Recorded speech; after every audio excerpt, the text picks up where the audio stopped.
నేను చెప్పే ఈ విషయం చాలా ఇంపార్టెంట్ అధ్యక్ష. రాష్ట్ర ప్రజలకు కూడా అధ్యక్ష, వినమ్రంగా కూడా అధ్యక్ష ఈ విషయాలు తెలియజేస్తా ఉన్నా. 2014లో అధ్యక్ష ఇదే చంద్రబాబు నాయుడు గారి కూటమికి మన వైఎస్ఆర్ కాంగ్రెస్ పార్టీకి వచ్చిన ఓట్ల తేడా ఎంత అని గమనిస్తే అధ్యక్ష, మనకు దాదాపుగా 45% ఓట్ షేర్ మనకు వస్తే, మనకన్నా దాదాపుగా 1% ఓట్ షేర్తో చంద్రబాబు నాయుడు గారు గవర్నమెంట్ ఫామ్ చేయడం మనం చూసాం అధ్యక్ష. మనకు చంద్రబాబు నాయుడు గారి కూటమికి తేడా, వాళ్ళందరూ కలిసి మన మీద దాడి చేసినారు, మనం ఒక్కళ్ళమే ఇటువైపు నుండి మనం పోటీ చేసినాం. అయినా కూడా వాళ్ళందరికీ 46% వాళ్ళకు వస్తే 45% మనకు వచ్చింది దాదాపుగా. వాళ్ళకు మనకు తేడా దాదాపుగా 1% తేడాతో మనం ప్రతిపక్షంలో కూర్చోవాల్సి వచ్చింది. అప్పట్లో నాతో చాలామంది అన్నారు అధ్యక్ష, ఎన్నికలకు ముందు మనం కూడా 87,612 కోట్ల రూపాయల రుణమాఫీ చంద్రబాబు నాయుడు చెప్తున్నాడు కదా, మనం కూడా చెప్పేద్దాము, చెప్పేస్తే గవర్నమెంట్లోకి వచ్చేస్తాం, మళ్ళీ సంగతి మళ్ళీ చూస్తాంలే అని చెప్పి చాలామంది నాతో అన్నారు. చాలామంది అన్నారు అధ్యక్ష. ఇన్ఫ్యాక్ట్ అందరు నా శ్రేయోభిలాషులే, ఎవరు అన్యాయస్తులు కాదు, నా శ్రేయోభిలాషులే. నన్ను ముఖ్యమంత్రిగా సీట్లో చూడడానికి సంతోషపడే నా శ్రేయోభిలాషులే, మన పార్టీకి శ్రేయోభిలాషులే. కానీ నేను అన్నా అధ్యక్ష, చెయ్యలేనిది చెప్పకూడదు, మాట ఇస్తే తప్పకూడదు అని చెప్పి. అధ్యక్ష, ఆ ఒక్క మాట నేను అబద్ధం చెప్పని కారణంగా, ఆ ఒక్కరోజు నేను అధర్మం చేయని కారణంగా 1%తో 5 సంవత్సరాలు నేను ప్రతిపక్షంలో కూర్చోవాల్సి వచ్చింది అధ్యక్ష. ఇది రియాలిటీ అధ్యక్ష. ఒక అబద్ధం చెప్పిందంటే జగన్ ముఖ్యమంత్రి అయి ఉండేవాడు, అధికారంలో జగన్ ఉండేవాడు, చంద్రబాబు నాయుడు ప్రతిపక్షంలో ఉండేవాడు. జగన్ ఒక అబద్ధం చెప్పలా, చేయలేనని చెప్పాడు, మాట మీద తాను నిలబడతాడు అన్న ఒకే ఒక అంశం మీద జగన్ అబద్ధం చెప్పలా, 5 సంవత్సరాలు ప్రతిపక్షంలో కూర్చున్నాను. కానీ అధ్యక్ష, నేను ఈరోజు కూడా చెప్తా ఉన్నా, ఈరోజు కూడా నాకు రిగ్రెట్ లేదు అధ్యక్ష. ఈ రోజు కూడా నేను వెనక్కి పోయి ఆ పీరియడ్లో మళ్ళీ ఒకసారి రీవిజిట్ చేసి, ఈరోజు నువ్వు ప్రతిపక్షంలో కూర్చున్నావు కాబట్టి మళ్ళీ ఆ రోజు మళ్ళీ రీవిజిట్ చేసి మళ్ళీ అబద్ధం నువ్వు చెప్తావా అని అడిగితే ఈ రోజు కూడా నేను చెప్తాను అధ్యక్ష, నా నోట్లో నుంచి అబద్ధాలు రావనే చెప్తాను.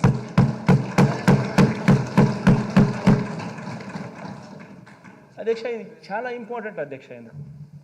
ఎందుకనంటే నేను ఆ రోజు బహుశా నేను చేసిన ఆ పని వల్ల నేను అధికారంలోకి బహుశా రాకపోయి ఉండొచ్చు అధ్యక్ష.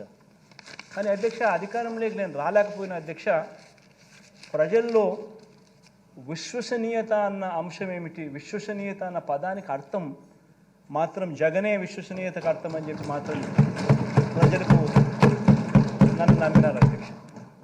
ఈరోజు నేను గర్వంగా కూడా చెప్తా ఉన్నా అధ్యక్ష, 2014, 2019 నుంచి 23 ఈ 5 సంవత్సరాలలో చెప్పిన మేనిఫెస్టో ఏదైతే రిలీజ్ చేసినామో అందులో 99% హామీలను చిత్తశుద్ధిగా మేనిఫెస్టోను ఒక బైబిల్గా భావించి, ఒక ఖురాన్గా భావించి, ఒక భగవద్గీతగా భావించి నిబద్ధతతో 99% హామీలను అమలు చేసి, ఆ చేసిన హామీలను, ఆ మేనిఫెస్టోను ప్రతి ఇంటికి కూడా తీసుకొని వెళ్ళి చూపించి, ప్రజల చేతనే మార్కులు ఇచ్చి, ప్రజలే శభాషను అనిపించే విధంగా ప్రతి ఎమ్మెల్యేను గడప కూడా తిప్పుతా ఉన్న ప్రభుత్వం కూడా మనదే అని చెప్పి కూడా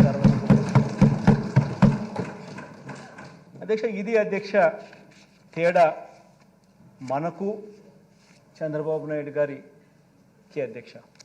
అప్పట్లో చంద్రబాబు నాయుడు గారు అధ్యక్ష 87,612 కోట్ల రూపాయల రుణాలు మాఫీ చేస్తానని చెప్పి రైతులను మోసం చేయడం, బ్యాంకుల్లో పెట్టిన బంగారం ఇప్పిస్తానని చెప్పి రైతులను మోసం చేయడం, 14,205 కోట్ల రూపాయలు పొదుపు సంఘాల రుణాలు మాఫీ చేస్తానని చెప్పి అక్క చెల్లెమ్మలను మోసం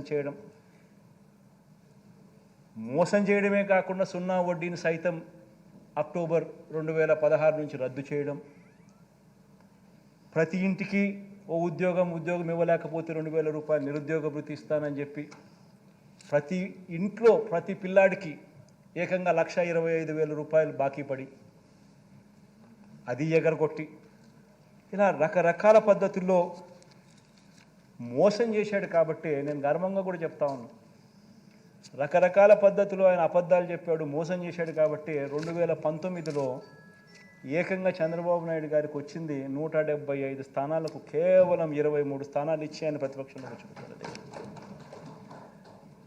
మాట మీద నిలబడ్డాం, నిజాయితీగా చేసి 151 స్థానాలతో మనల్ని గెలిపించిన ప్రజలు,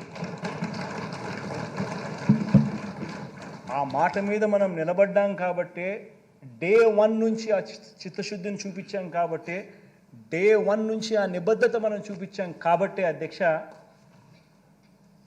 151 స్థానాలు ఇవ్వడమే కాక దాని తర్వాత జరిగిన స్థానిక సంస్థల ఎన్నికలు కానీ ఉప ఎన్నికలు కానీ ఏ ఎన్నికైనా తీసుకున్న అధ్యక్ష, ప్రతి ఎన్నికల్లో కూడా అధ్యక్ష ప్రజలు తమ గుండెల్లో పెట్టుకుని వైఎస్ఆర్ కాంగ్రెస్ పార్టీని గెలిపించారని గర్వంగా కూడా చెప్తాను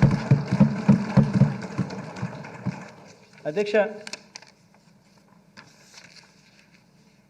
కాబట్టి అధ్యక్ష నేను చెప్తా ఉన్నాను, విశ్వసనీయత అన్నది ఎప్పటికైనా గెలుస్తుంది అధ్యక్ష.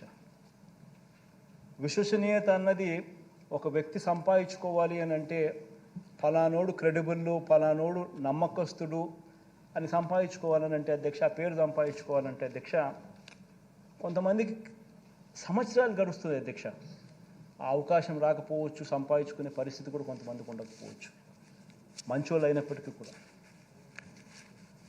దేవుడి దయ వల్ల ఆ పేరు వైఎస్ఆర్ కాంగ్రెస్ పార్టీ సంపాదించుకోగలిగింది అని చెప్పి గర్వంగా నేను ఈరోజు కూడా చెప్తా ఉన్నా అధ్యక్ష, వైఎస్ఆర్ కాంగ్రెస్ పార్టీ చేయగలిగిందే చెప్తుంది, చెప్పింది ఏదైనా కూడా ఖచ్చితంగా మాట మీద నిలబడుతుంది అని మాత్రం 100%గా చెప్తాను.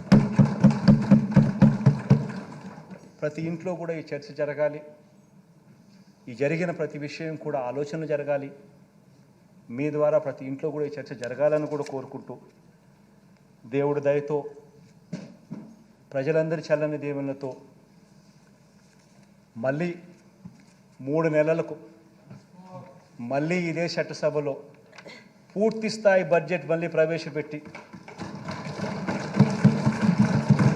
అఖండమైన మెజారిటీతో మళ్ళీ ప్రజల మన్ననలు కూడా ఖచ్చితంగా పొందుతామని చెప్పి కూడా ఈ సందర్భంగా తెలియజేసుకుంటూ సెలవు.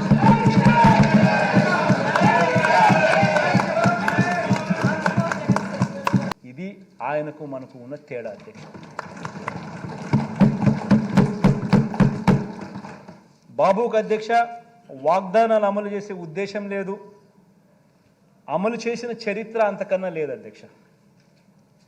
చంద్రబాబు మేనిఫెస్టో అధ్యక్ష ఏ ఒక్కరైనా నమ్మటము అని అంటే బంగారు కడియం ఇస్తా అన్న పులిని నమ్మటమే అధ్యక్ష. చంద్రబాబు నాయుడు గారి నమ్మడం కానీ ఆయన మేనిఫెస్టోని కానీ నమ్మటమైన కూడా అధ్యక్ష. అధ్యక్ష